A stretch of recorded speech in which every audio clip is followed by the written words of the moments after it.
Good evening, everyone.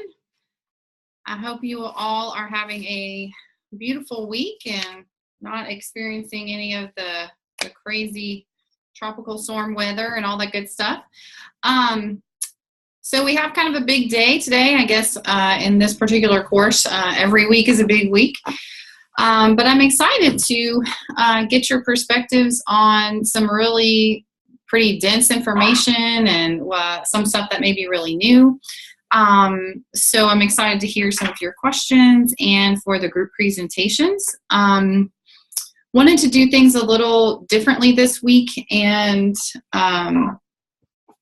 suggest that we work on, that we actually do the group presentations first, at least one, and maybe we'll kind of intersperse them throughout the lecture. I'm really interested in kind of hearing what you all say and then kind of building off the pieces of the lecture that we choose to cover tonight. So that was sort of what I was thinking.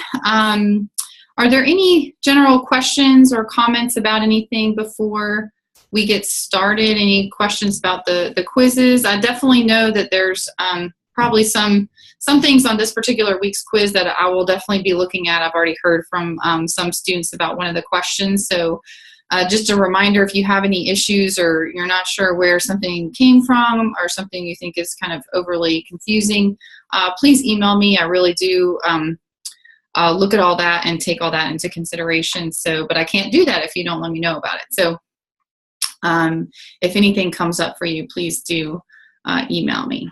Are there any questions about anything from this week before we get started?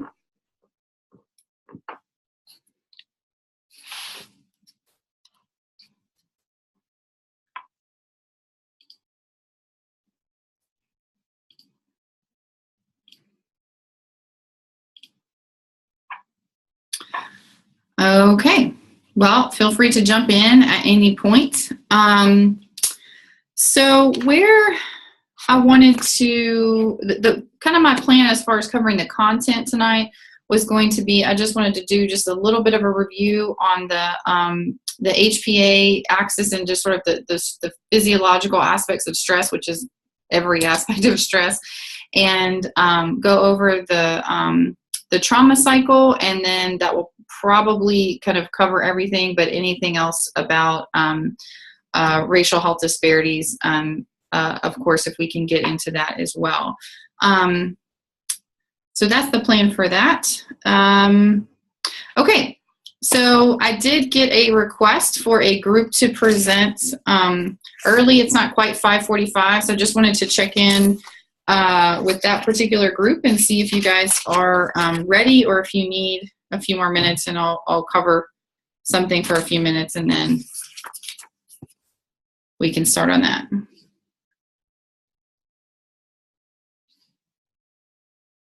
Could you cover a few things real quick and then we'll be ready to go at 5:45? Sure. Okay, thank you. Okay, so what I am going to jump into, and I will share my screen, is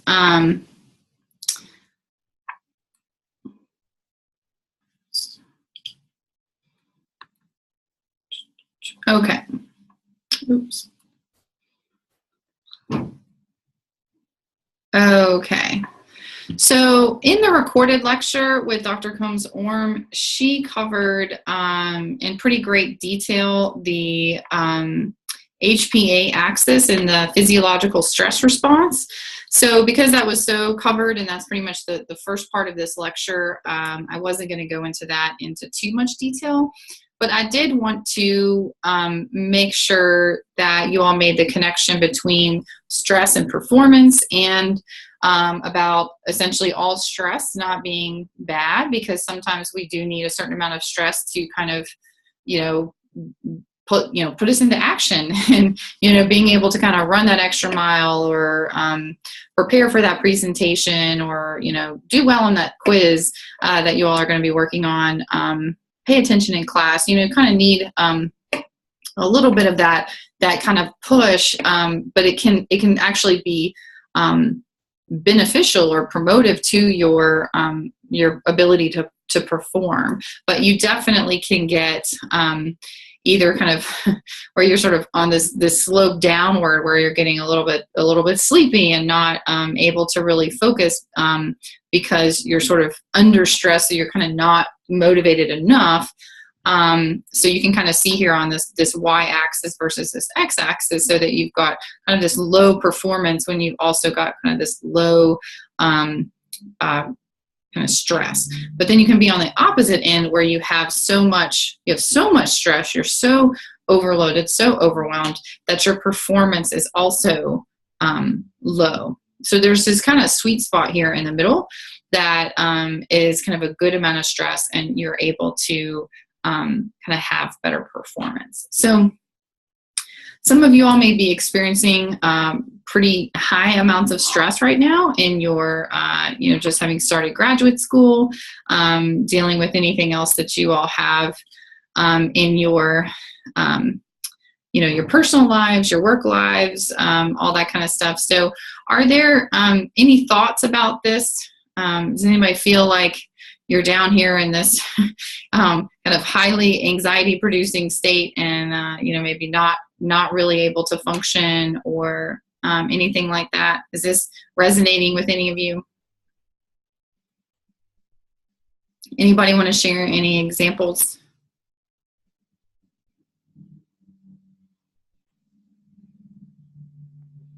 I will. I just think that this is, for me anyway, like more stressful than undergrad, just because I feel like this is so personalized to what I want to do. Mm-hmm. And so there's that added pressure of making sure that I read everything and not miss something, because I'm going to need it later on in practice. And it's going to be very important that I know these things. And a lot of this has been review of some of the undergrad stuff, but there's still that added pressure of making sure that I do not miss every single detail. Mm-hmm.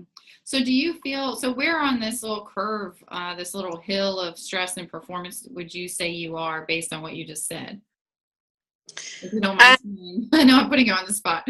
No, I don't mind. Well, right now I'm at the anxiety level, just because I think too, with your class in particular, and then the other one, we have literally 2 weeks left.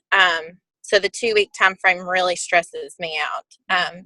And I feel like we've covered a lot, but again, the 2 week time frame, or 4 or 5 week, however we have total, is very stressful to me. Mm-hmm. Mm-hmm.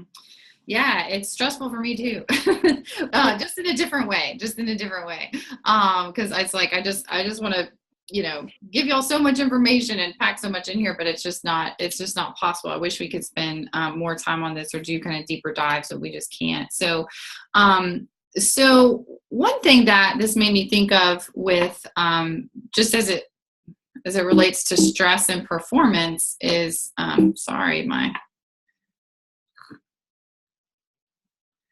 every time I just touch my mouse, it goes haywire.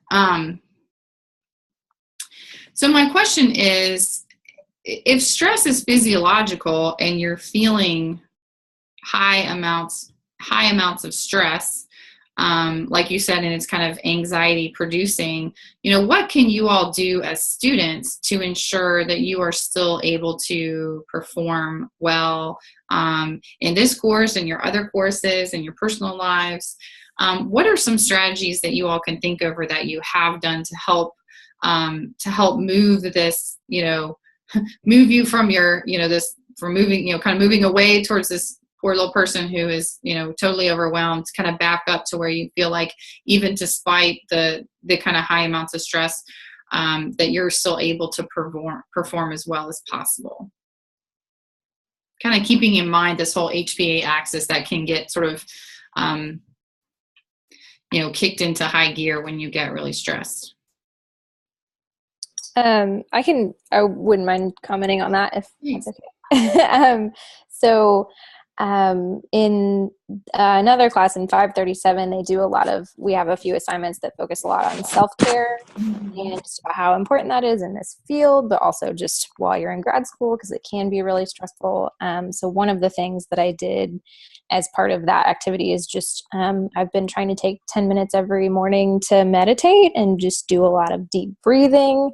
And I know that sounds so simple, but it really does help kind of just, I feel like it helps me regulate, my thoughts, and just kind of clearing those out for a few minutes every day has been really helpful for me to kind of stay organized.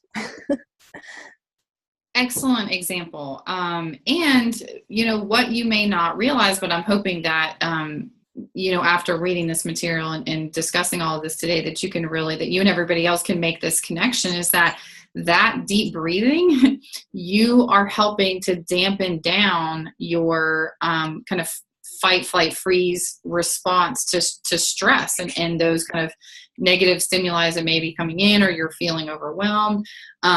You're actually able to lower your blood pressure. You're able to, decrease your heart rate. That was really validating to read that was like I had been doing that, and then to read that was like actually something that worked to do that made a lot of sense.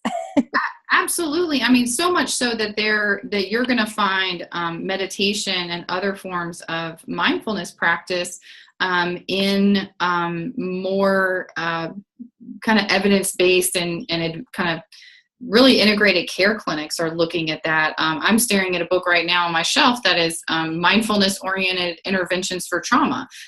There are, and that's because we're learning so much about the brain, how the brain functions, and how everything that happens in our body affects our brain, and everything that's going on in our brain can then in turn affect our body. So it's not, we're never, even though we might feel like a floating head or some other iteration of that, we are constantly in this, everything is connected place. So it's very limiting, especially clinically, when you think about this, to only be focused on things like cognitive behavioral therapy, which may be really helpful for your thoughts.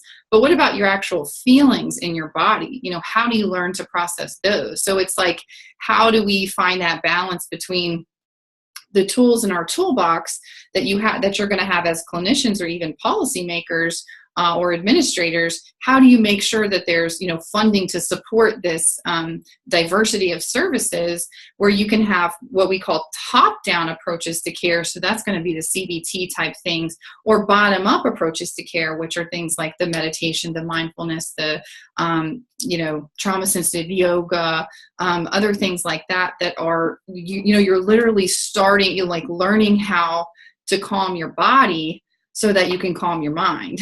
And sometimes you need to do both at the same time. And even pharmacological things are focused on actually addressing physiologically what's going on in your body. So it's like that's all very familiar to us, but we may not make the connection right away that things like mindfulness and meditation is also affecting our physiology. So excellent example, and love that you brought up self-care, because it is mission critical for all of us, both in school and out of school. Any other comments about this? Anybody want to share where you are? I would like to share. Sure. Can you speak up just a little? Yeah. There's a lot of rustling in the background, so if I don't know if that's me. Oh, okay. Yeah, maybe somebody else. Yeah, so I'm in the same class as she is, and so I'm also doing the self-care practice, and I do something called Yoga with Adrienne, which is really good YouTube free channel anyone wants to do, and she incorporates a lot of mindfulness into yoga as well. And she's recently added some for like yoga for calmness, and she's like spinning it as like yoga for medicine, and which I think is really cool, because it definitely helps. And I had not done a mood like yoga sequence yet, and so I did one of hers for when you're in a bad mood, and it really did just like help me like, I wouldn't say it 180, completely changed my mood, but it definitely helped me to like get to a place where I could be more positive and slowly come out of it. Whereas before, if I hadn't have done that, I would have just kind of been in a bad mood the rest of the evening. So that was really interesting. So yeah, I think it's very helpful to incorporate the mind and the body when we're thinking about self-care as well. Yeah. And think about, thank you for sharing that. And it's just, and I can't stress enough how much this is totally connected to your clinical practice. You're going to have more perspective as a clinician if you yourself have experienced certain things. It doesn't mean that what works for you is going to work for them. We never want to go down that road, but you are going to gain some perspective if you can at least try out different things so you can understand what some of those reactions are. It's sort of like, if you want to be a clinician, maybe a good idea to, actually go see a therapist yourself if you haven't done that yet. Do your own sort of trial and error with certain things.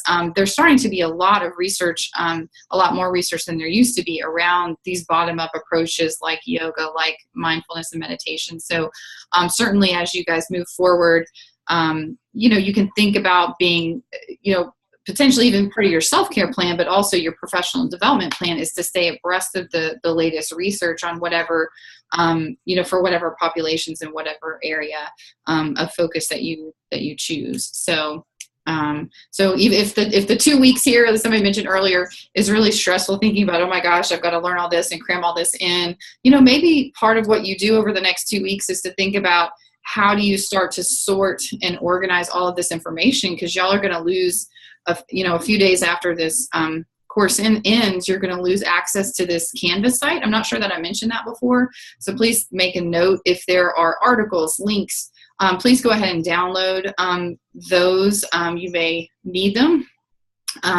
because you're not gonna always have access to this information in this format. So, or at least through this online portal. So please go ahead and make sure that you're kind of getting organized with all your papers, and then as you kind of learn new things and you see new articles, you can add those into your whatever structure works for you, and you can stay really organized. Help with the disorganization. So okay, so it is 5:48 now, so I think we can go ahead with the first group presentation. If you guys want to take it away, I will stop sharing. Hi, this is Lakika speaking. Hey. And I will be discussing some of the vocabulary terms and the effects of the hurricane and aftermath on children and babies. So, stress is the body's response to a threat. Exposure to long-term chronic stress is associated with changes in the limbic system, HPA axis, and monoamine neurotransmitters in the central nervous system. The most affected is the limbic system, which maintains homeostasis. So when the body senses a threat, the thalamus assesses that threat and sends instructions to other regions of the brain, such as the prefrontal cortex, the amygdala, and the hippocampus. The prefrontal cortex, which communicates with almost every area of the brain, prevents responses to stimuli in order to maintain homeostasis. So parents and caregivers dealing with their own stress are less likely to provide children with the social, emotional, and cognitive stimulation needed to promote healthy brain development. And the children enduring their own traumatic experience and the dislocation of their family all of that stress contributes to affecting their neuronal development, resulting in a hypoactive prefrontal cortex. So hypoactivity in the prefrontal cortex may contribute to inhibiting the way that the cortex responds to trauma-related cues, and could cause the inability to fully control one's emotions. So I think Amy will talk about the physiology of stress and its effects on behavior. Okay. Yeah. I'm sorry. I'm having to join by phone, but the physiological response for stress on your body is just where your body is rising to meet the demand of the stressful situation. So the responses that your body does is increased heart rate, increased blood pressure, sweating. You have elevated cortisol levels, and when your cortisol levels get super high, it kind of inhibits your body from being able to manufacture or release other things such as hormones, or even like absorbing vital nutrients that your body needs. So then that can lead to cardiovascular disease, endocrine disease, and really can also damage your immune system. So the physiological response of stress is very damaging if it is a chronic type of stress and is not addressed when it needs to be. The behavioral side of that is that stress wreaks havoc on our actions quite a bit, and there are times that obviously we can get that under control and we can navigate that appropriately, but when everything is to a heightened state, we tend to have more angry outbursts. Drug and alcohol abuse tends to be on the rise. Some people have social withdrawals just in an effort to gain back some sort of control, even if they can't address the actual stressor. Withdrawing from their social group is helpful to them. You have a lack of focus, irritability, more likely to be risk-taking. There's also factors when it comes to eating. So some people, their behaviors are that they tend to overeat to compensate, or they're so stressed out and their body is in such a heightened state for such a long period of time, they undereat and they have zero appetite. Lack of physical activity is also a behavioral example of stress. Forgetfulness, and when our minds are obviously full of stress, it is hard to stay focused, and we forget things, and it can rewire your brain and how your memory works. And then finally, it can also just affect, give you a change in your sex drive, and then obviously fatigue, because once you have been under that level of stress, you end up exhausting yourself through that. So I'm not sure I don't know if Felicia is next or Summer. Hey, this is Summer. Can y'all hear me? Yes. Okay. So I'm going to talk about contributions of the environment and genetics on stress. So I feel like the contributions of environment are the pretty obvious ones, such as different types of traumatic events like wars, natural disasters, different types of abuse, that sorts of thing. And then some examples of contributions from genetics. In the text, they talked about I think Tangshan earthquake in China, and it found that prenatally exposed individuals exhibited higher rates of severe depression at 18 years of age compared with a cohort that was born a year later after the earthquake, who was also assessed at the age of 18. And then another example in the text talked about the terrorist attack on the World Trade Centers, and the women who were involved in that and experienced PTSD afterwards. Their offspring exhibited low levels of salivary cortisol in the first year of life. And then another example that talked about, sorry, I just lost my place. The offspring of combat veterans, they exhibited exacerbated the offspring that self-served and which exacerbated if that offspring served in combat themselves. And then it also talks about Holocaust survivors who were born after the war, after their parents had escaped to safety, and that they exhibited a higher lifetime for violence rates of depression, PTSD, and other anxiety disorders compared with the Jewish individuals who did not have a parent who was a Holocaust survivor. And then it talks a lot about how, I don't know how to say these things, Kundakovic and Champagne provided a review of potential epigenetic mechanisms, including alterations in DNA and methylation, and they suggest that epigenetic changes may occur through germline inheritance through experience-dependent changes that are reiterated through generations and alterations in parental behaviors. So pretty much saying that there's an epigenetic inheritance through the germline experience, which is a driven pattern or a combination of the two. And that just kind of talks about the contributions of genetics and the environment that produce stress. Great.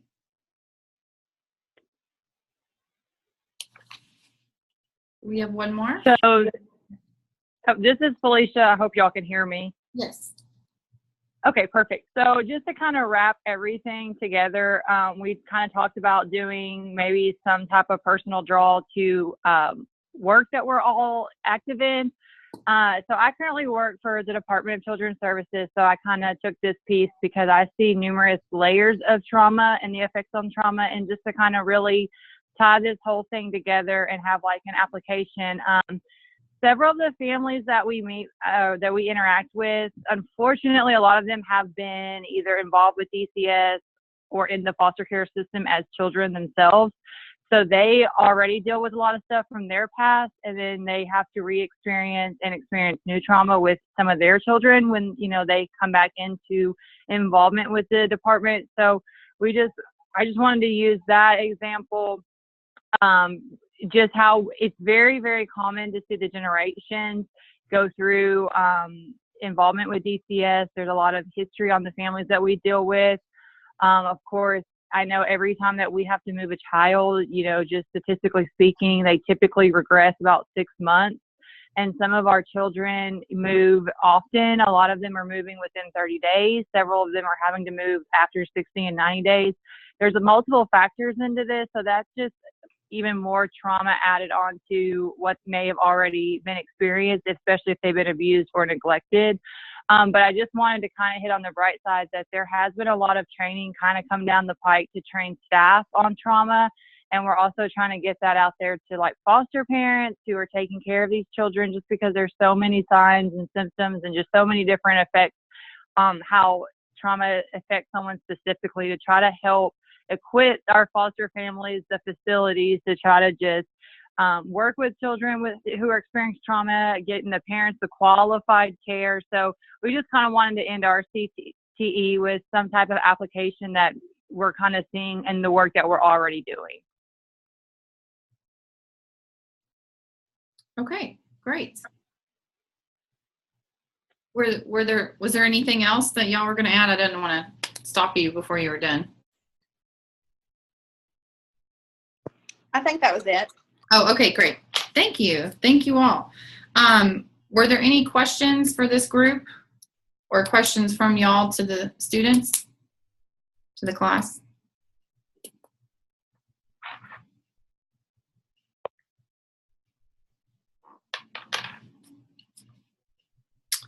Okay. All right. So I will, let me just check in real quick with the other two groups. Do any of y'all want to go ahead and go now, or would you like to go later at the end?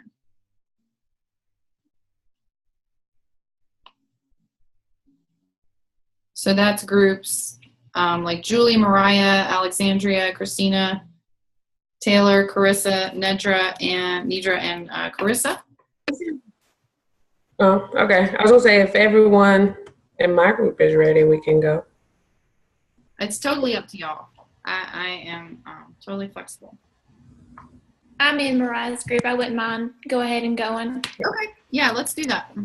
Okay. Well, I am Mariah Benjamin, and I will start off. I just wanted to kind of go through some vocabulary to kind of prep for the information that the other members of my group will share. So one of the vocabulary words, allostasis and allostatic load. Allostasis is the process of achieving stability, the body's way of achieving stability. And allostatic load is it's a comprehensive, sensitive measure of the stress that is happening to our body when we're trying to achieve the homeostasis. So An example is like if you're shivering when you're cold, that's your body trying to get back to homeostasis of your normal body temperature. And the allostatic load is the cost that your body is having to go through trying to get back to that homeostasis. Sorry.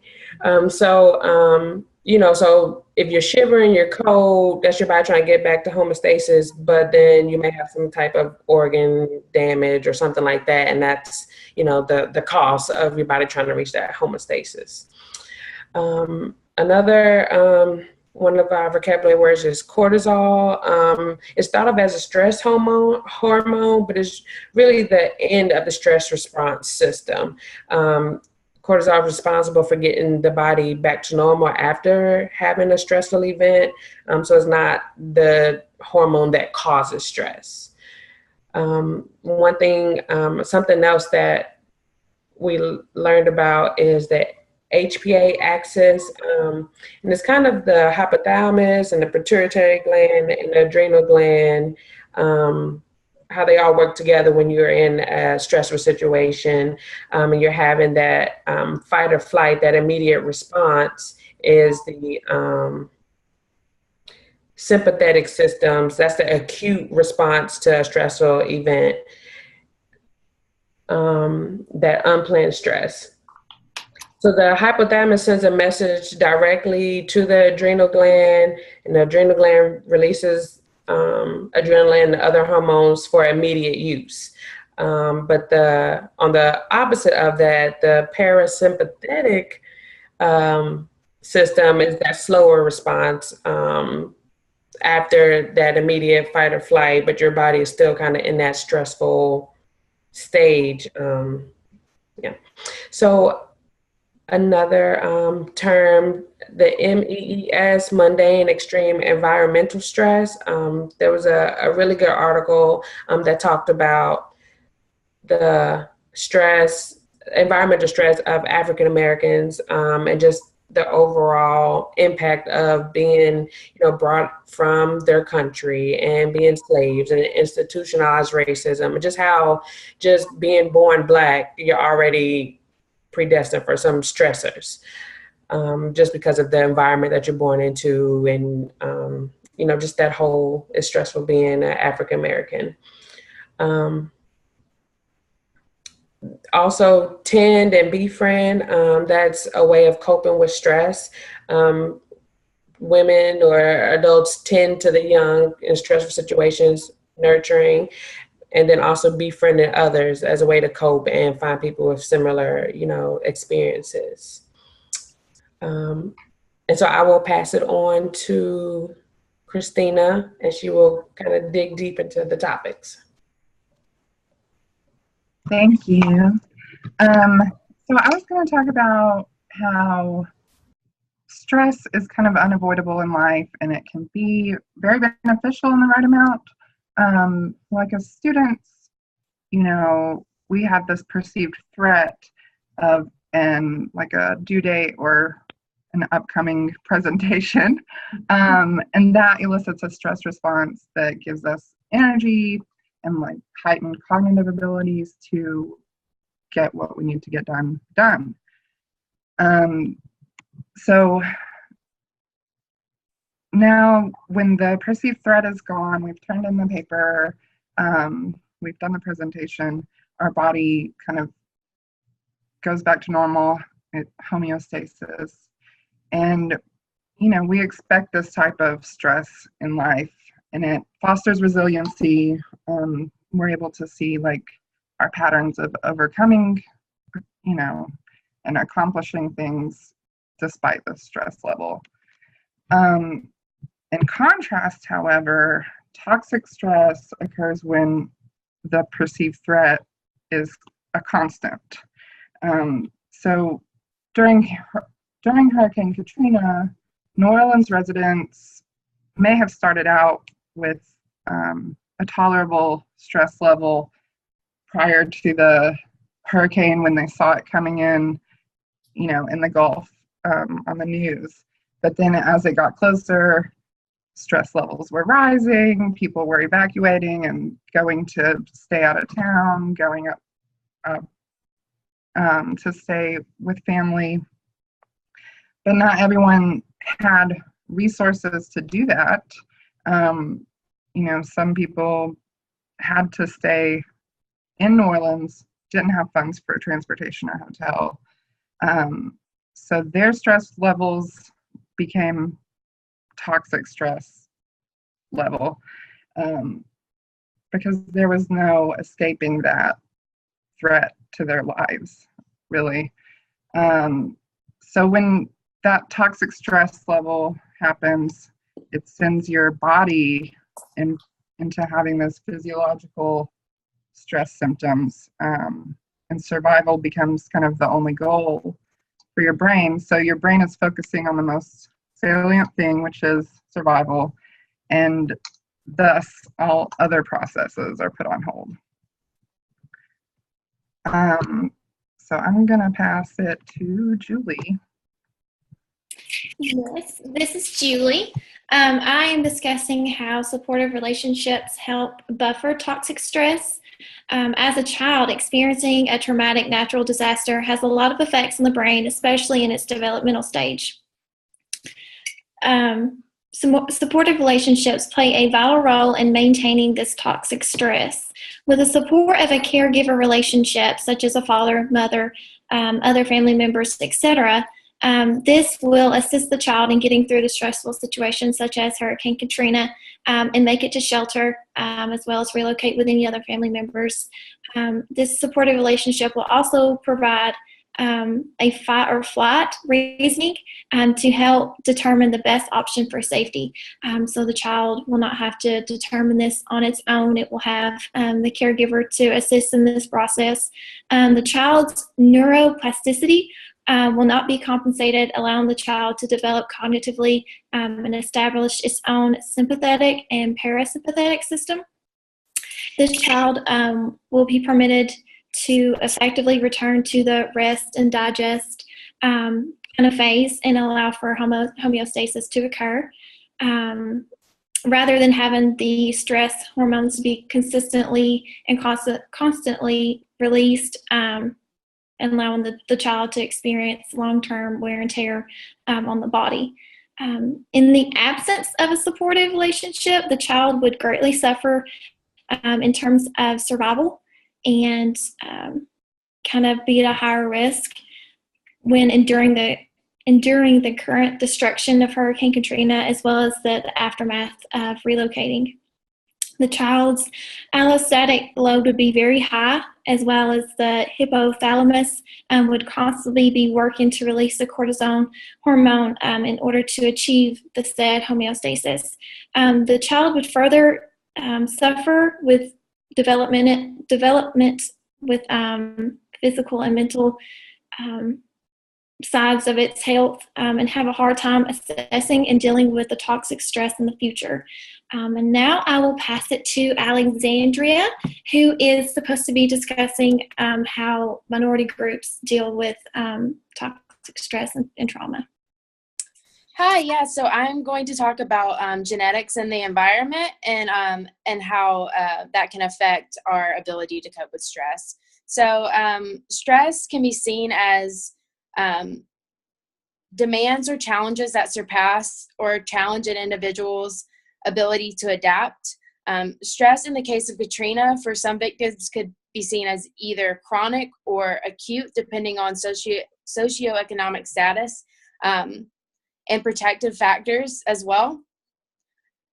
So, for example, we know that most individuals and families with higher socioeconomic status and financial stability are more likely able to adjust and adapt to devastation that Katrina brought. It's also clear that individuals of higher socioeconomic status also have greater overall stability because they have greater accesses to resources.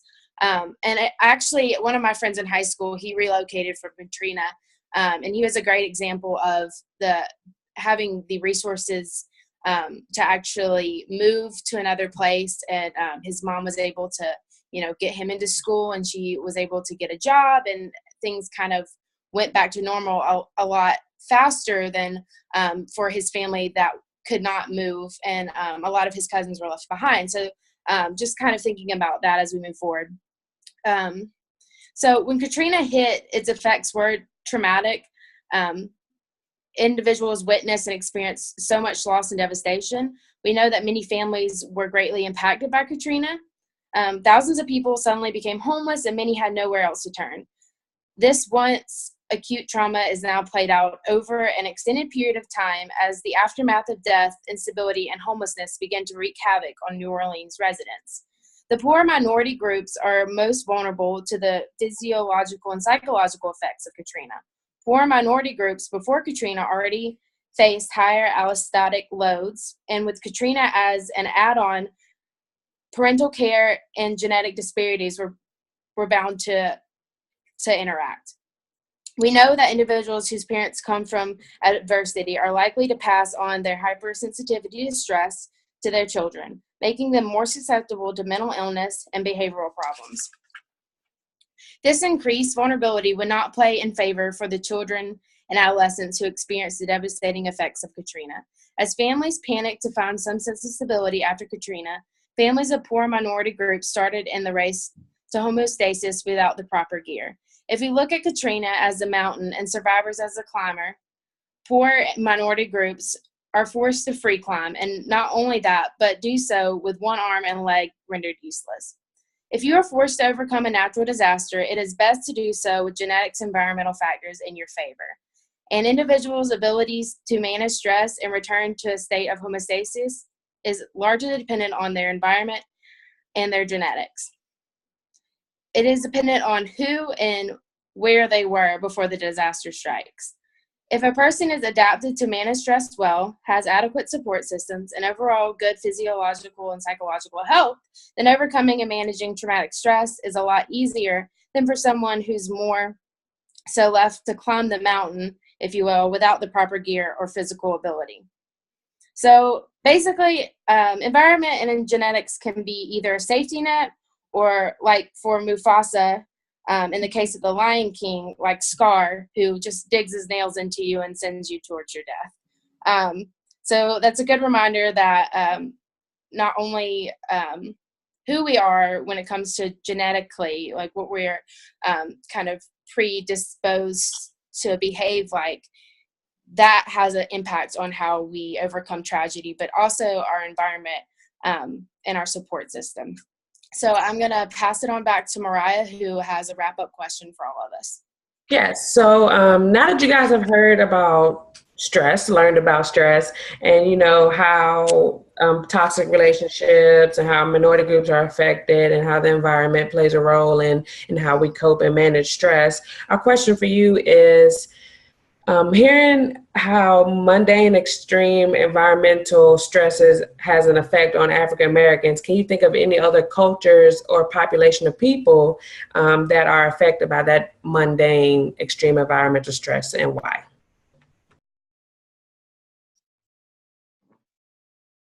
That's a great question. I'm so excited to hear what you all have to say. I don't know if it counts because it's outside of the U.S. This is Laura Pritchard, but I automatically think of like Palestine and Israel, you know, that constant level of stress that they've been going through for so long.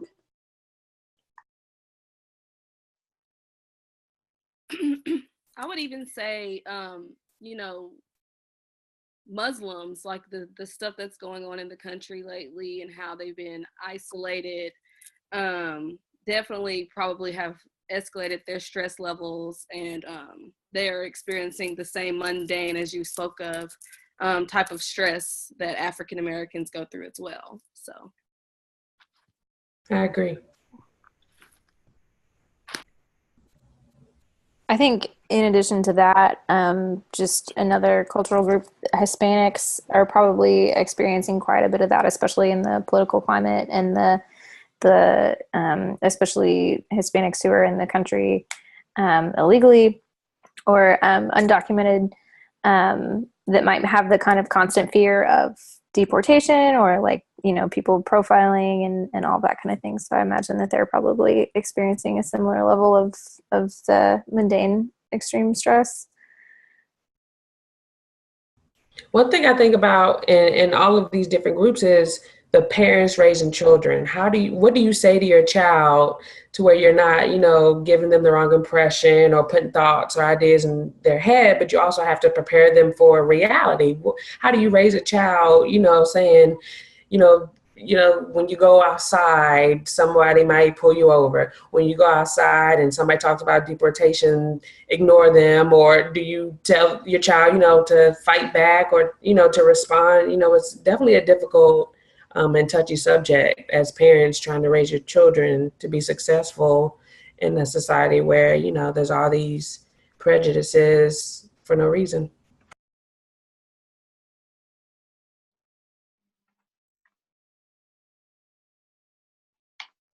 Mic drop. You just dropped the mic. Are there any other comments, questions for this group?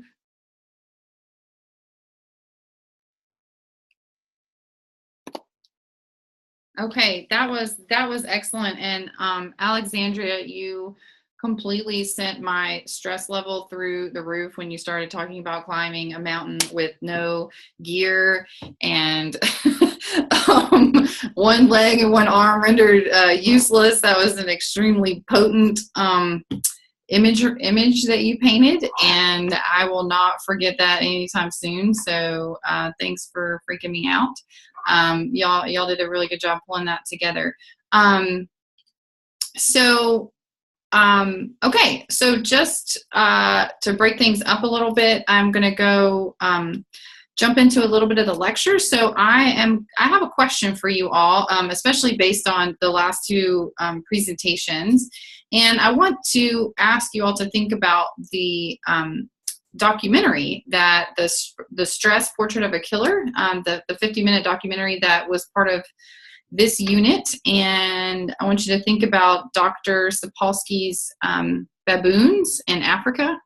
And what connection would you say there is, if you think there is one, what connection could you make between his study of baboon society and how that may apply to the displacement of persons as a result of natural disaster or war, as with Katrina or Syria?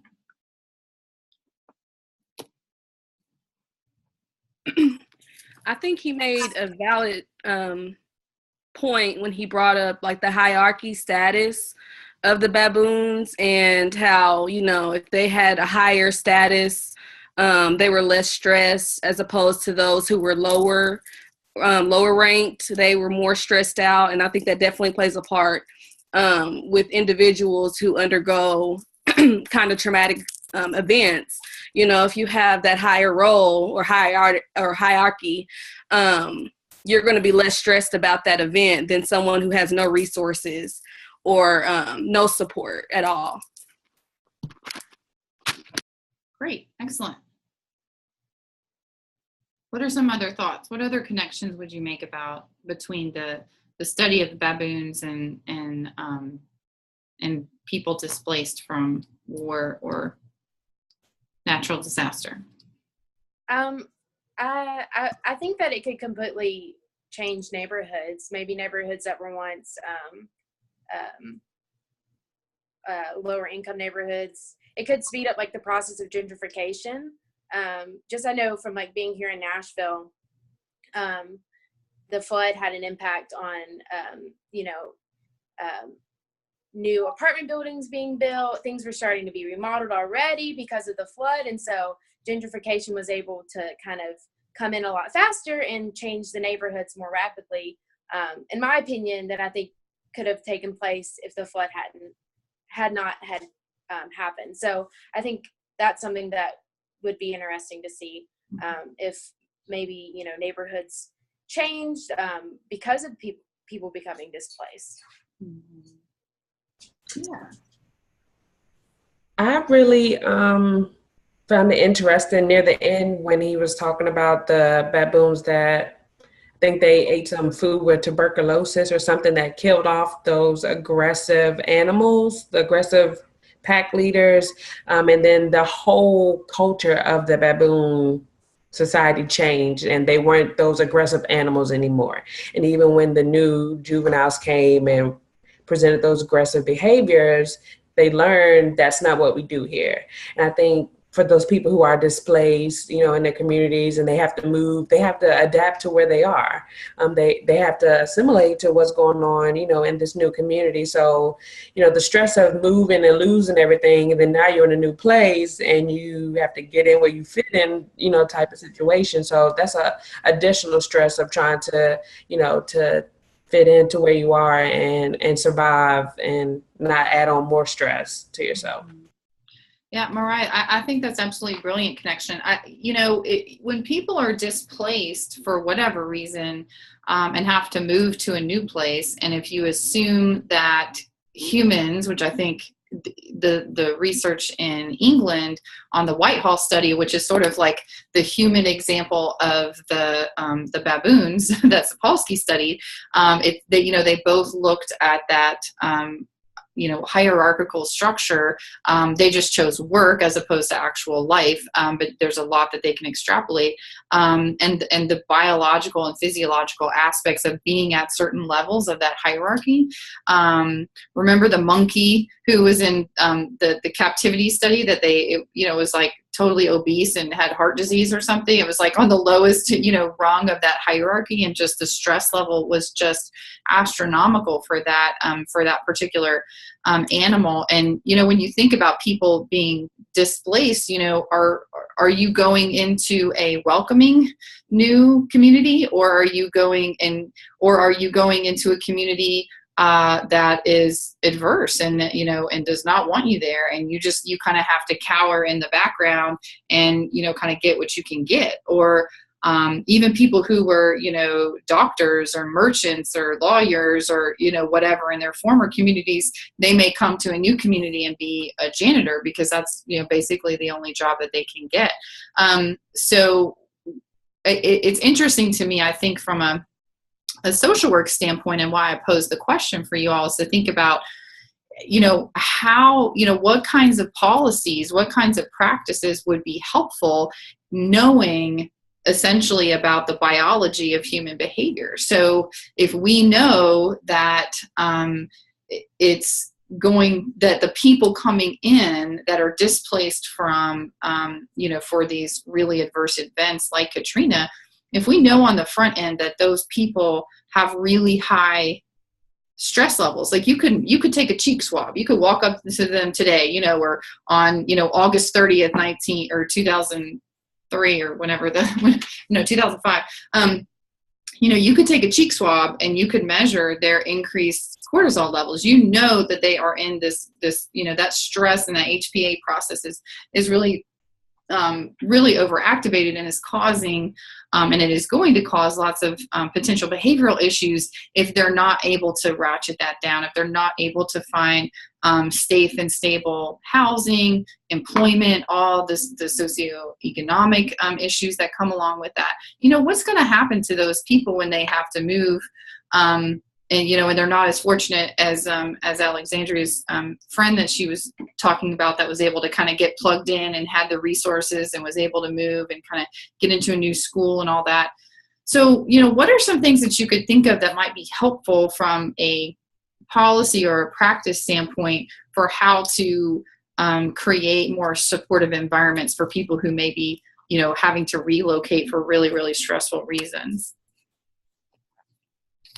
I have an idea. So I have a little bit of a specific example of this. I'm a refugee licensing specialist, and so I work with different refugee populations, whether it's short-term or long-term, and the needs of our children who come from overseas are much, much different from the needs of our children who cross the border illegally. And so what we actually do is we have a transitional foster care program where we reunite these children with their families that are living in the United States, or some of them actually go voluntary departure back to their home country. But kind of their journey in this, and how I'm connecting this to the question, I guess, is policy-wise, we kind of put all of our kids in one box, and it's really, really hard for us to get the correct services that, our kiddos fleeing from, like certain parts of Africa, what they experience and those services that they need are not necessarily the same as the services that our little kiddos that cross the border need. And so we kind of put them in this little nutshell, and it's tough because there's not like, in social work, you can't have one treatment plan that works for everybody. And so it just kind of, there's a lot of big differences. So not only do we look at, what's going on politically in the country, the political climate, but these little kiddos, they don't speak any English. And so one thing that I do as a licensor licensing families to become foster parents to these kiddos is obviously we'd love to license as many Spanish-speaking homes as we can. It's just, and we're working on that. All of us speak Spanish, but we just need homes, good homes in general. And one thing that I've really been pushing at my agency is kind of getting that funding and that groundwork so that our refugee foster homes have to do that therapy or therapeutic foster home training. Because I know it sounded great, and we talked about in Nashville, you guys have more of that stuff going on. I live in Michigan, and so we actually don't have very many therapeutic foster homes. And we actually don't have very many foster care workers that are trained therapeutically, just because it costs the state so much money. And so I've been pushing, especially for our refugee kiddos who have this huge level of trauma. So they were separated from grandma at the border, mom and dad were killed overseas, and now they're coming here, they have no English skills, and they're just meant to go with the flow. I think because I do so many replacements where I'm moving the kid from foster home to foster home to foster home, I think it would be so beneficial if our foster parents, especially for refugee kids, it'd be important for domestic too, but especially for our refugee kids, if those foster parents have to do that therapeutic foster home training, just because the number of risks and the number of variables that our refugee kiddos have going on is just so great and expansive. And we find ourselves learning more and more about the culture of these kiddos, and in particular, the issues that arise in different cultures that you just wouldn't expect, and we just won't know about until we encounter. So my little, I guess, piecing everything together would just be policy-wise, really working to make sure that those kiddos are taken care of, and trying to push the importance of what a therapeutic foster home really is. So that's my little 2 cents. And part of that, I have a follow-up question for you. Thank you. That was a awesome and really thorough example. So if you, and for those of you who don't know what therapeutic foster homes is, can you explain how you would foresee integrating the knowledge about the HPA axis, how the physiological aspects of stress, the impact of trauma on our bodies physiologically, on our brains, how all of that fits together? Do you have any thoughts on that? How, all the different types of stress, and why that therapeutic foster home placement, because of everything kind of putting together, you're kind of saying? Yes. Yeah. So how would therapeutic foster home training address those issues about the how stress is physiological and affects the brain and development? Yeah. So at least in my experience, and I can only kind of speak for me, what I know, is a lot of our foster parents are older. They're much, much older. And so their parenting skill sets are based off of their children. And so when our kiddo comes in with this level of trauma, we can tell them, and we do all these different trainings about, that's a different level of trauma, cultural competency, blah, blah, blah, blah, blah. It's one thing to say it, and it's another thing to live it. Mm-hmm. And so it's almost like I wouldn't want to do this therapeutic foster care training that is so intensive. I guess that's the point. We have a lot of trainings, but the therapeutic foster home training really is very, very intensive. And so I would say we do that once they have a placement, because then they're taking content with the child and putting them together and saying, my child is like this might help. And having those resources, us as an agency, you know, even their family and friends support systems and things like that, just because you never really know what is going to be the trigger or the variable for your child. And different kids have different things, and depending on their age, they're going to tell you more or less. And so the therapeutic foster home, because it's such an intensive training, it really helps show, okay, so I have my kids that I parented all the way. I have all adult children. Well, my kid now in my home, my foster kid, is acting out this way, but I've never experienced it before because my kids never did this, because my kids didn't grow up in Guatemala, Honduras, Myanmar, or wherever. So I'm not used to this. So a lot of times we see the frustration and the anger and the like, oh, I want to help, but I just don't know how. And so this intensive course would show them parts of what we're learning, why the brain is so important, because you can talk about trauma, you can talk about emotional abuse, neglect, all of it, but when you pair it to the real impact of your brain, genetics, all these other things, it kind of opens the door, at least in refugee culturally, to family sets are different, social cues are different, all of that. And so it really opens the door of it's more than abuse and neglect, I guess. There's a deeper insight to it. Yeah, that's huge. And thank you so much. That's just awesome contribution. And I think, part of what also makes that important is it's not only about, or at least that as social workers, we're charged with contemplating and trying to address. And it also kind of relates to MEs in a way. Mm-hmm. It is, it's one thing for an individual family to experience, be able to have access to that therapeutic, intensive training. But then what is the environment that family, who may be well trained, but what is the school environment that kid is then going into that's so different? What is the larger community that family is forced to take in somebody that maybe the community has labeled as bad or as dangerous or something like that and doesn't want them there? How do the political and legislative initiatives, kind of policy initiatives at the community and city level, how are those in relationship kind of vis-a-vis whatever's going on in the state? Like, are you a city that's trying to be a sanctuary city in the middle of like a red state who's very kind of anti-immigration, if that's that particular state's kind of issue? I mean, all of those things matter.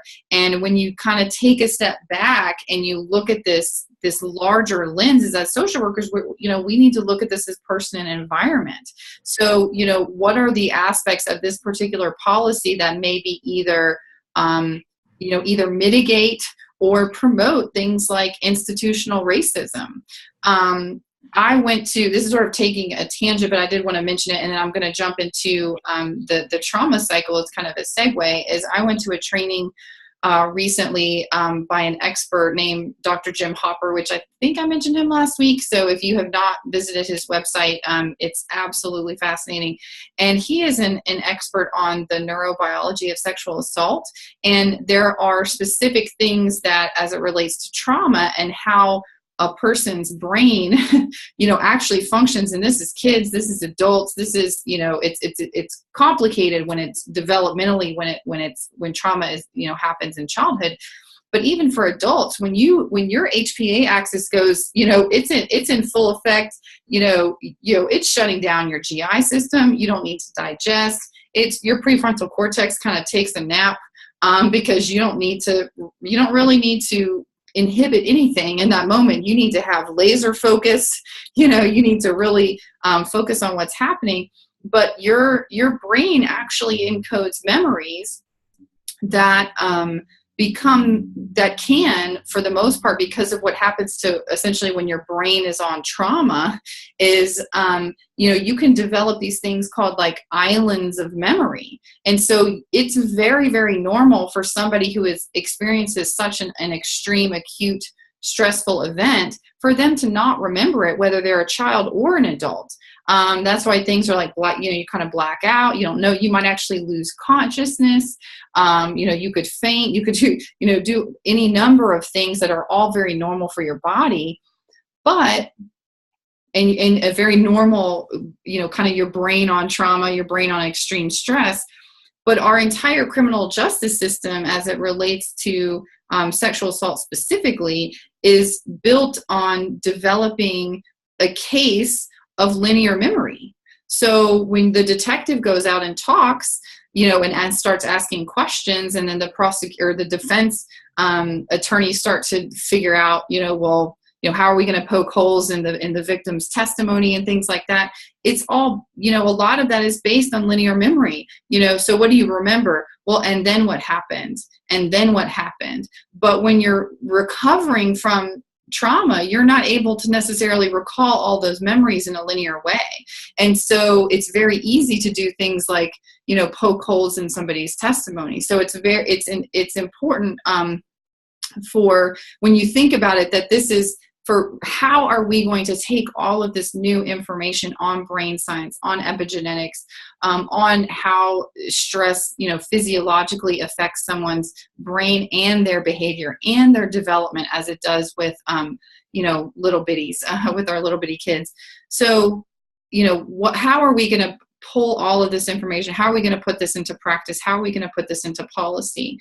This particular trainer, Dr. Hopper, that I just went to his that training, was actually for all of the providers of sexual assault in Tennessee. They all came to Nashville and participated in this whole training. But what he does all over the country is train police officers and detectives on how to ask questions, and so even something as simple as learning how to ask better questions will enable them to build a better case and increase their rates of prosecution of the perpetrators. So it's something that's like, it's so profound, but it's really simple at the same time, but it's completely based on brain science and what we've learned over the last several years. It's not based on one person's opinion. So it's important to stay abreast of this as you all go out into the field. Again, we only have a little bit limited time together. So that being said, I want to just talk for a few minutes before the last group goes on the trauma cycle, and I'm going to share my screen and go into this. Okay, I wish I could spend more time on this, but I cannot.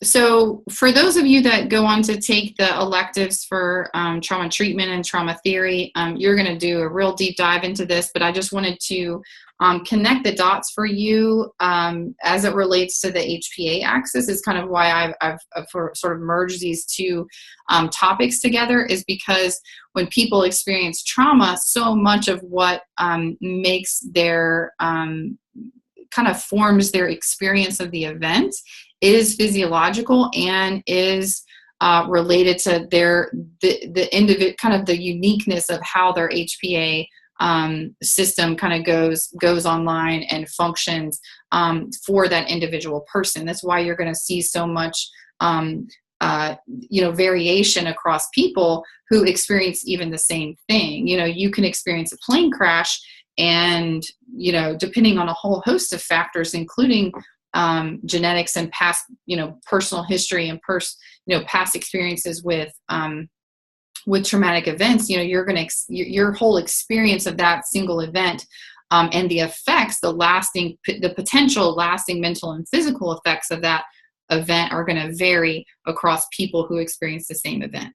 So it is, so in a nutshell, being exposed to adverse events does not mean that a person is traumatized. It's really important to remember that and to not make assumptions. And, as social workers, we always want to meet people where they are. So clinically, this is really important for you all to remember that, the definition of trauma has these 3 E's. It's the experience of an event, and, by a person that's, overwhelming, distressful, painful, life-threatening, or can be life-threatening, And then that may result in lasting mental and physical effects. So if you don't have those lasting mental and physical effects, you may have experienced a traumatic event, but you may not then be traumatized. So there is some nuance there. So these are some examples of some traumatic events: abuse, neglect, victimization, watching,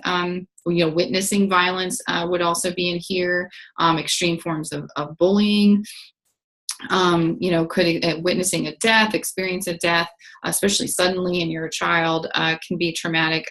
This list is not exhaustive by any stretch, but it's covers a lot of the bases. Also, some of these are covered on the ACEs in the ACEs study. And as I mentioned, those experiences can be life-threatening. They can be overwhelming, and they are most definitely subjective, and can be an internal state. I mean, so much of what happens is how you're processing that, individually. I mean, you can think of an adult with serious persistent mental illness who has, let's say, schizophrenia with, psychotic features. They may have visual hallucinations. They may have auditory hallucinations that may either be kind of flashbacks of memory from when they were little, or they could be just total, kind of imagination and total, creative hallucinations. But they are experiencing those things, and their HPA axis is implicated. They are experiencing stress at that physiological level. They are reacting and behaving in ways as if what they're thinking in their head is actually happening. So that's one way that you can have these sort of, traumatic experiences. Like, it would be really traumatic if, you really thought that aliens were, bugging the phone in your house, or that the FBI was following you. You really would, if you truly believed that, you might kind of fall in all of these things as well. It varies across people. It varies over time with the same person and per developmental level. The developmental level piece is absolutely critical. If you witness violence at age 4 versus age 12 versus age 19 versus age 48, you are going to have a different response based totally on your developmental level. And also, traumatic experiences can be a single event or chronic incidences. I have no idea what that green line, where that came from. Symptoms of traumatic effects can be things like nightmares, flashbacks, kind of re-engaging in that fight or flight response, which we'll talk about, dissociation, cutting, hyperarousal. That's that kind of constant scanning, needing to know where all the exits are, basically always making sure that you're ready for whatever might be, ready for that next shoe to drop, ready for whatever, adversive stimuli may be coming your way. Misinterpretation of cues. One of you all mentioned that earlier. Overreaction, that can also be tied to some of that misinterpretation of cues. This list is also not exhaustive, but there's also research to show that some effects can be sex differentiated. So you might have boys who experience more externalizing symptoms of trauma, the hitting, kicking, biting, yelling, screaming, tantruming on the floor, versus with girls, you may see more dissociation, maybe more, more spaced out looks. Those internalizing behaviors where they're kind of going inward, those might be more of the cutters, although that's not, there are boys who do that as well. But it's, so that's something to keep in mind also. So most people can get through adverse experiences without developing trauma symptoms, but the response to the traumatic event is absolutely critical and makes a huge difference in how that person then sort of is able to resolve or not resolve that trauma. Oftentimes the response is worse than, can be worse than the event itself in some cases. And recovery is most definitely possible. That's something to really reiterate with your clients, whoever you're working with. A lot of times think about this in terms of hope. If you have real hopelessness, you may not be motivated to seek treatment or motivated to resolve your trauma. But if you have hope that you can change, if you have hope that, you are resilient and recovery is possible, you may be more motivated to engage in whatever treatment may be needed or recommended. So this is an example, and I don't have a lot of time, but I'm going to kind of jump into this because it is really important to thinking about how physiologically we're going to respond to stress, and then what this actually can look like in the real world. And these are actually three unfortunately relatively common responses to something like the sexual assault of a child. So this is an example of kind of three victims and the same perpetrator. You could apply this even to, we learned unfortunately about the number of people who were abused by priests. Oftentimes you had the same person, communicating or committing abuse of many numbers of people. So that's not uncommon either. But the responses to that abuse do vary and have massive implications for how that individual is going to be able to recover. So just in this example, you could say that, one of the children tells and gets support and nurturing from their caregivers, and the neighbor is prosecuted. So they see that, somebody did something bad to me, and that person that did something bad then got punished. One person doesn't tell anyone, so there may be no response at all because nobody knows. And then one person tells their mother and gets scolded by their mother, saying, what the heck were you doing there? What did you do? How could you let that happen, etc. So kind of, lots of like victim blaming, things like that. So those three different responses really can make a big difference about how that individual moves through that trauma. And so when you experience that traumatic event, you are, going to go into this fight, flight, or freeze, or really freeze for the purpose of figuring out if you're going to fight or, flee or fight. And, your whole body system is going to get, overwhelmed. You're going to figure out, okay, I need to run, I need to kick, I need to get away, I need, whatever happens, your body system gets overwhelmed, you're flooded with cortisol, all of those things that Dr. Combs-Warm on her recorded lecture talked about. Then there's resolution to this, your body system being overwhelmed. You told somebody what happened. They were able to work with you, help you calm down, help you feel safe. The neighbor got prosecuted, as in the example, and then you may develop no lasting negative effects.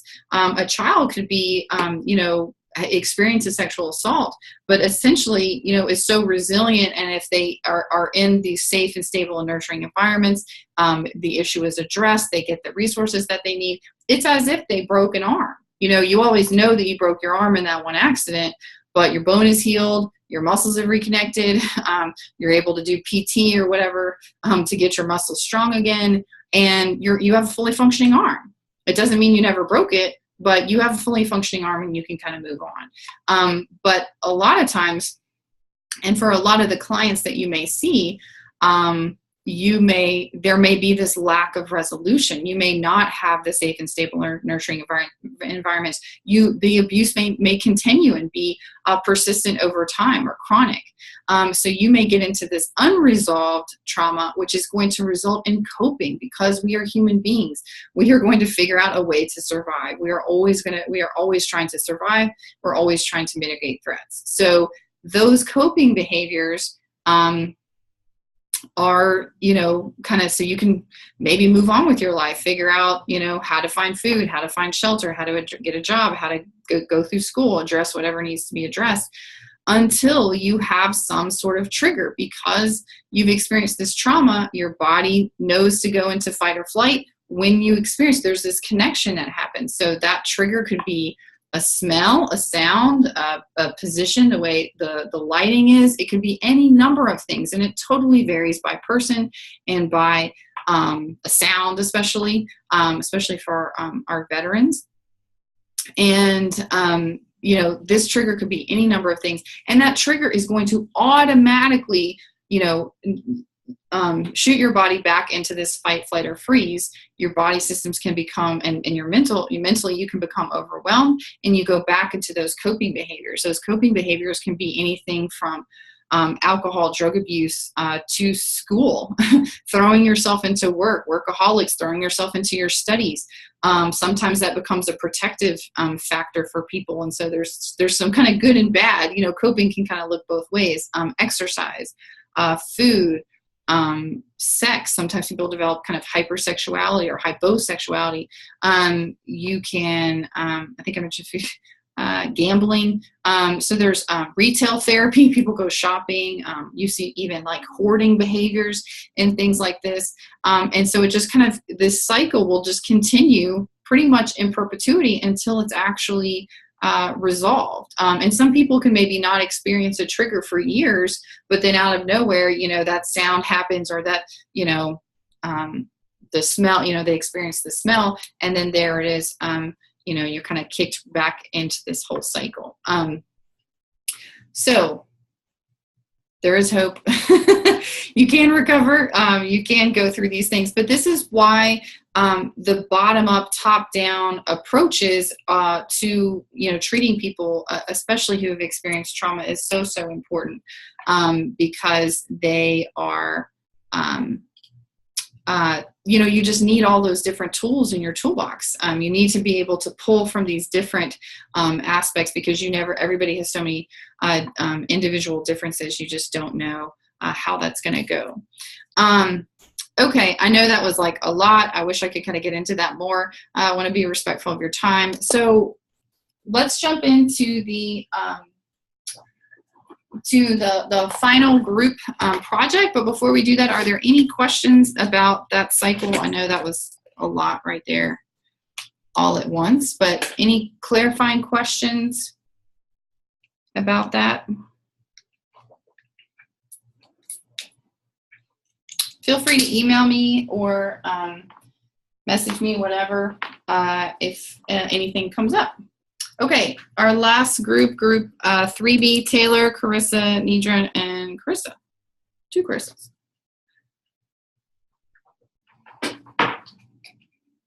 Hi, this is Taylor. Can you hear me? Yes. Okay. I'm going to be talking about the physiology of stress.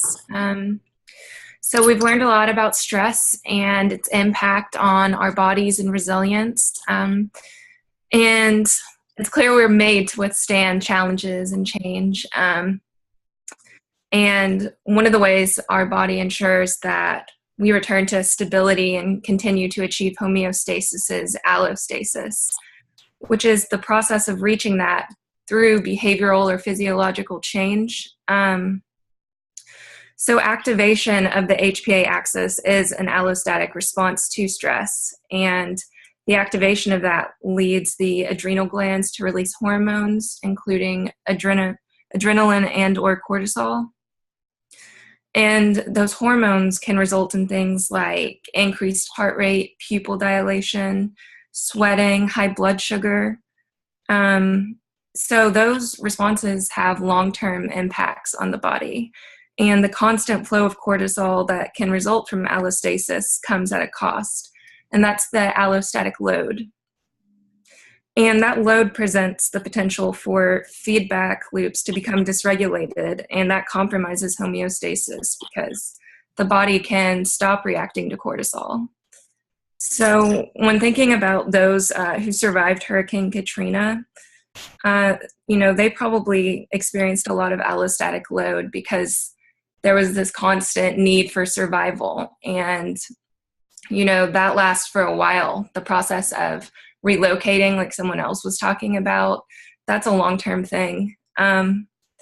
So while we are adaptive, things still happen, and feedback loops can be disrupted through prolonged exposure to stress. So now Carissa is going to discuss more about how stress affects behavior. Hello.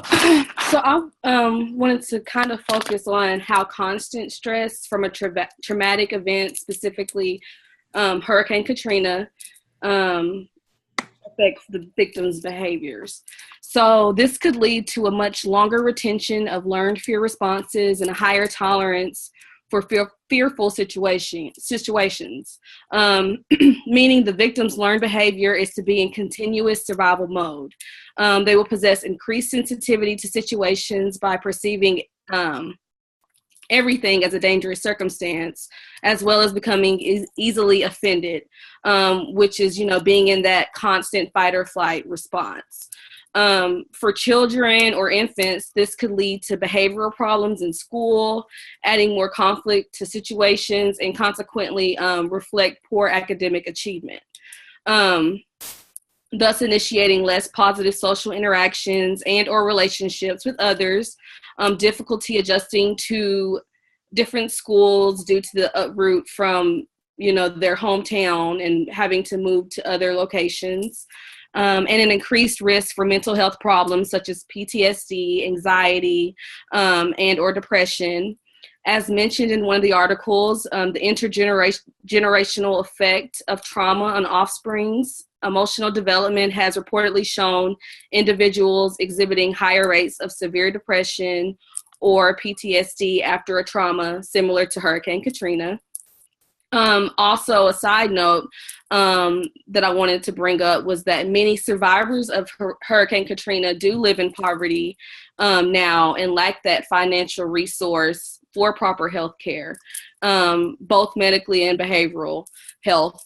This could negatively impact parenting styles, causing parents to exhibit higher levels of emotional disengagement or harsher disciplinary actions, initiating a cycle to their offspring that will continue generation after generation. And that was just a little side note that I wanted to mention as well. But now I will pass it on to Nidra, who will discuss the role that genetics and environment play and how it relates to stress.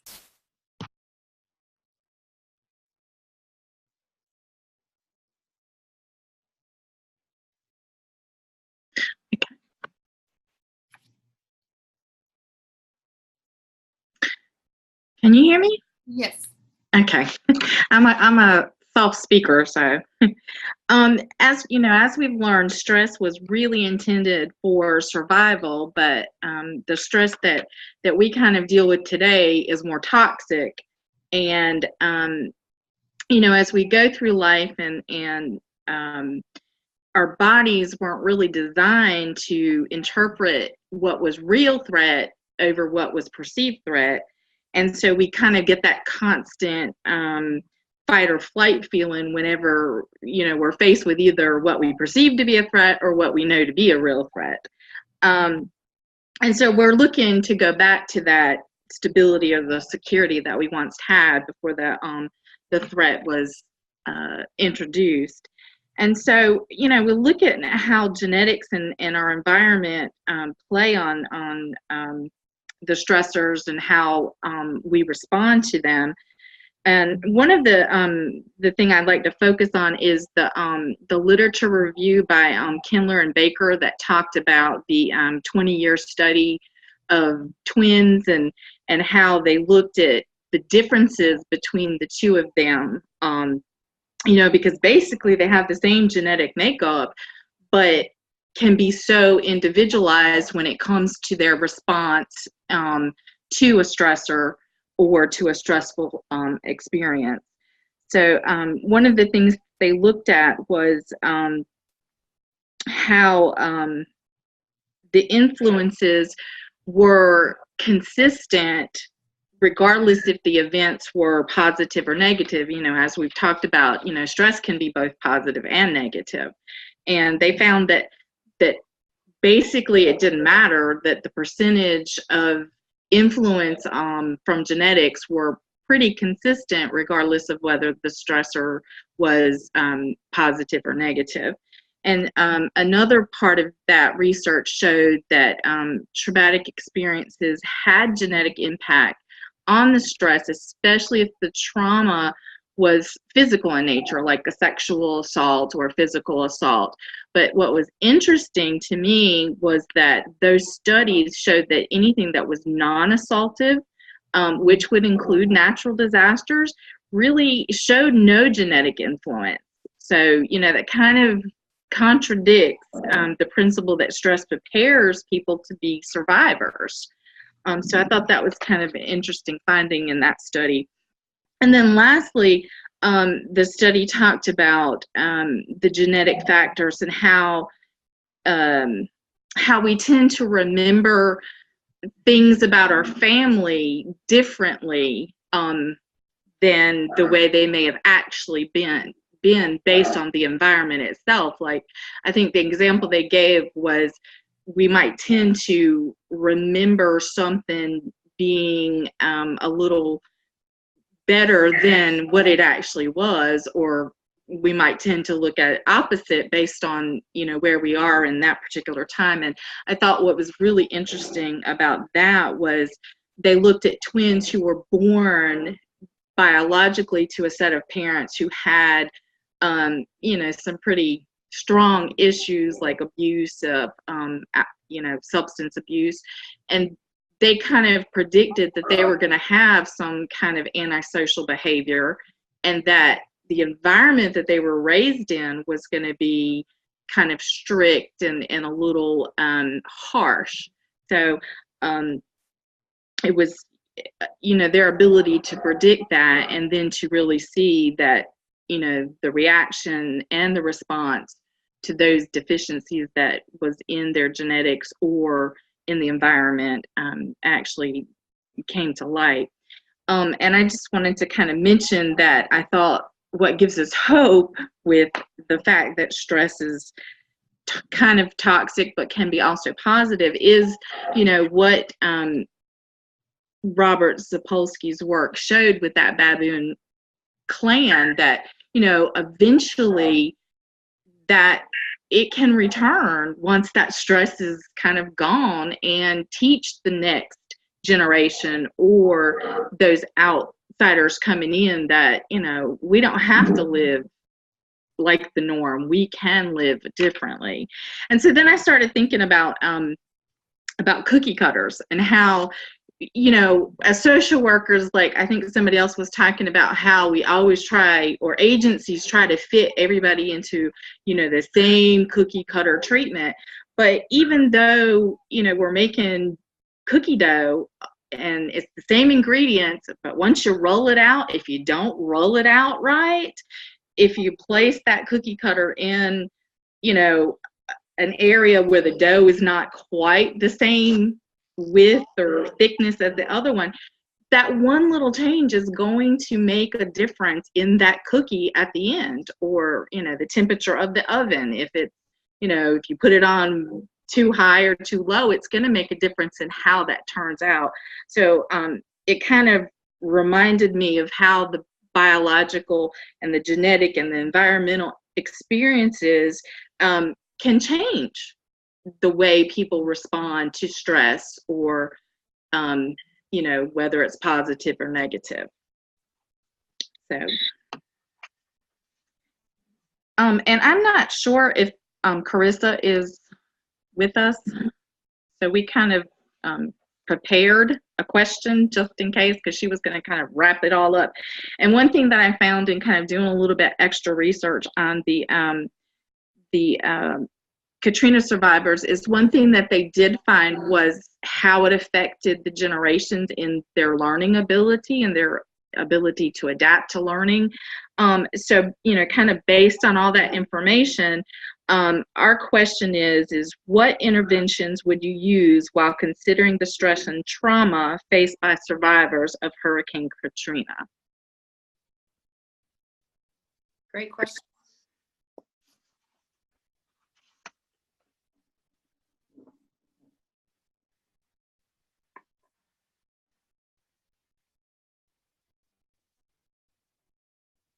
Don't everybody speak at once.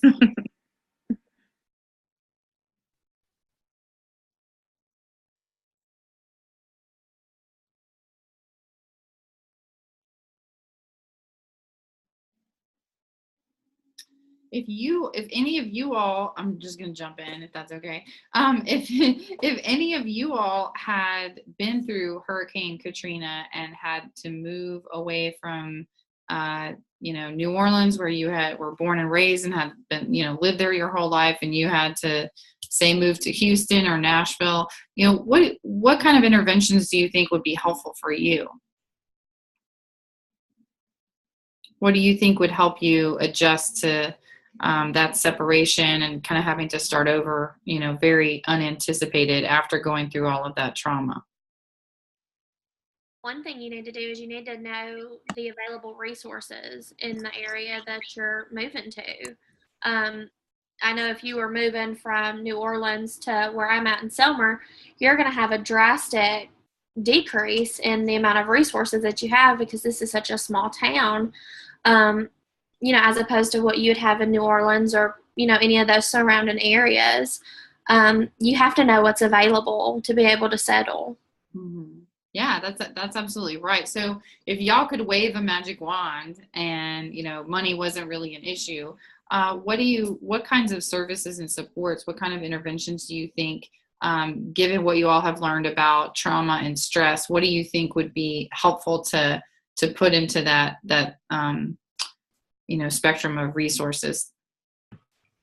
Maybe like family mentors, maybe even individuals who may have been through a similar situation years ago, hooking people up with people who have experienced maybe the same things that they have. And then I think also making sure that individual basic needs are met.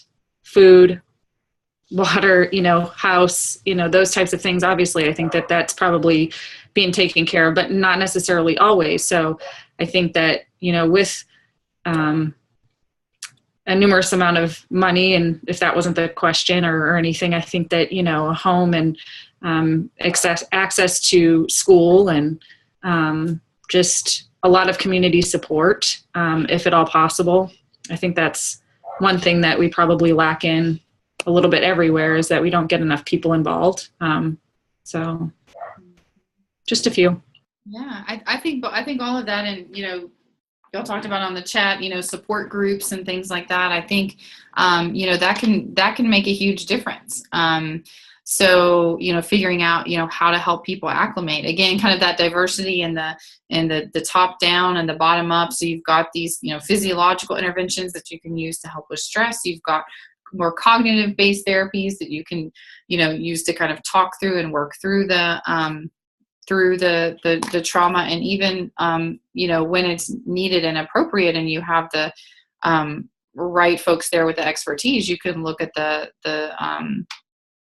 pharmaceutical interventions as well. A lot of people respond really well to kind of a combination of those things, kind of depending on their where they are and what their symptoms are and what their goals are and things like that. So well, great job, everybody. I've really appreciated the discussion tonight. Hopefully you all have gotten a lot out of it. Are there any final questions or concerns about anything?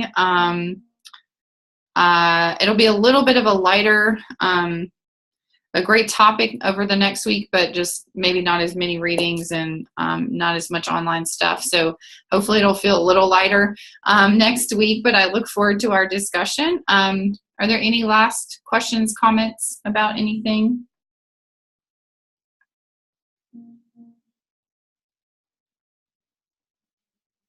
Okay, well, I'm going to go ahead and stop recording. I hope you all have a great evening, and I'll just be on for those who have any additional questions for office hours.